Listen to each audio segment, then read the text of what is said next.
Can you name more than one person on a ladybird deed? The short answer to this is yes. You can name as many people as you want on a ladybird deed. Here's the caveat. So the more people you name on the deed, or at least that you name together, meaning they're all going to inherit the property at the same time, the more risk you have for problems occurring. What I mean by that is this: if you list multiple remaindermen, that's the term used for beneficiaries on a ladybird deed, then they have to agree with what is going to be done with the house. Is it going to be sold? Is one of them buying the others out? Are a few of them buying the others out? What's the purchase price going to be? So they essentially have to agree, because they're all going to be owning the house together, agree on what the next steps are and what that looks like. Additionally, they will all need to sign the deed if it's going to be sold, and depending on where some of them are located, or if they have easy access to a computer with a video so that they could maybe do a remote online notarization for signing documents.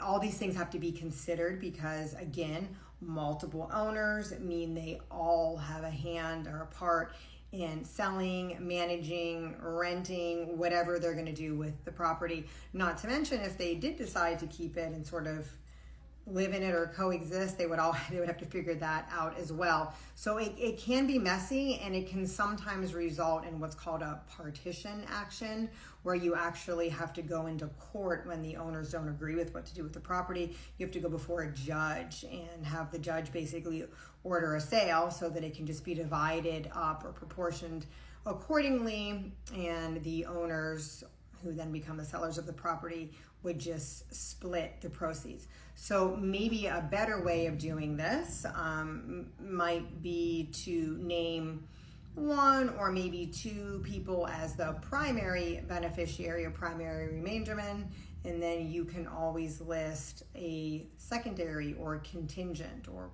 remainderman. You could even list a third in line after that. But point being is, maybe you consider having one or at most two, or I guess if they really get along, three, but makes me more and more nervous the more you add on. But if it is a situation where ultimately I want this person to receive the property, but if they pass away before me, then I would want it to be this person, and if they pass away, then this person. Well, you can do that on the deed. You can have a primary beneficiary, a secondary, a tertiary. You can just keep on going down.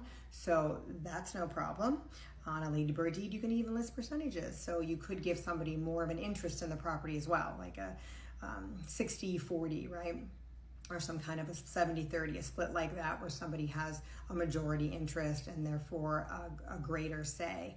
The other thing that I want to point out with ladybird deeds, or a couple of things here. One is the transfer does happen immediately at death, meaning as soon as the owner of the property dies, that's when the property is updated and would be essentially owned by one or more people who you list on the deed. That's when they would be taking over, and that's when those individuals do need to start looking at things like property taxes, or if there's a mortgage, how is that going to be handled, or are we going to be selling the property? What does that look like? So there's definitely going to be a lot of communication with the beneficiaries right away. So that's definitely a very important thing to keep in mind. So you probably want to have somebody who's going to be in charge of that.